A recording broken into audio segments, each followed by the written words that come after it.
Welcome back to Continuous Improvement, the podcast that helps you level up your knowledge and skills. I'm your host, Victor, and in today's episode, we'll be diving into the world of Apache Kafka and exploring its core components. Whether you're a developer, data engineer, or just curious about real-time event streaming, this episode is for you. Let's start by understanding the heart of the event streaming ecosystem, Apache Kafka.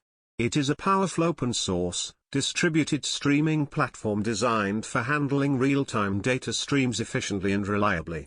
Kafka's fault-tolerant architecture has made it a popular choice for building event-driven applications and real-time analytics pipelines.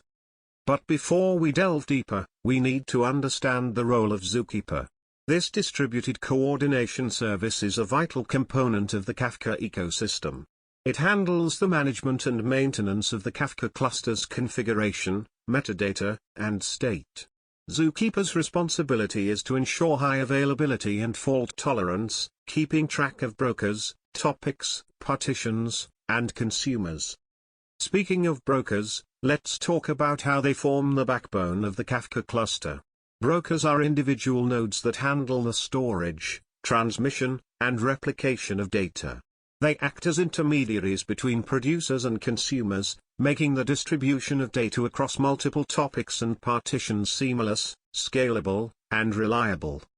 Topics play a crucial role in this ecosystem. They're fundamental abstractions representing individual data streams or feeds. Producers publish messages to topics, assigning each message a unique offset.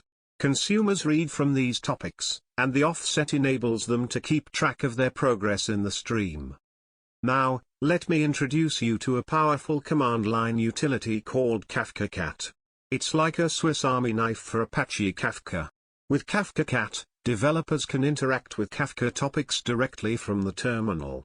It's an invaluable tool for debugging, testing, and monitoring Kafka clusters.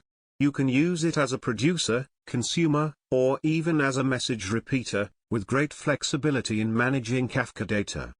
Producers, the data publishers to Kafka topics, are essential components in ensuring the continuous flow of data within the Kafka ecosystem.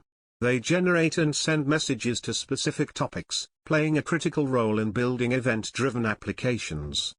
On the other hand, consumers are the recipients of data from Kafka topics. They read and process messages as needed.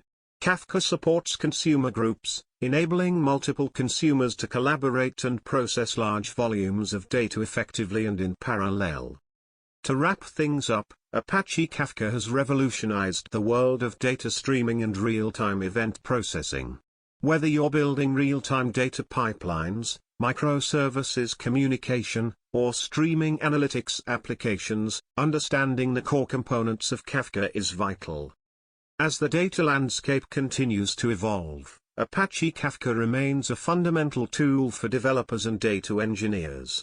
So, why not dive into the Kafka ecosystem, experiment with Kafkacat, and unleash the full potential of event-driven architectures? That's all for today's episode of Continuous Improvement. I hope you enjoyed learning about the core components of Apache Kafka. Join me next time as we explore new topics and help you on your journey to continuous improvement. Until then, happy Kafkaing. End of episode.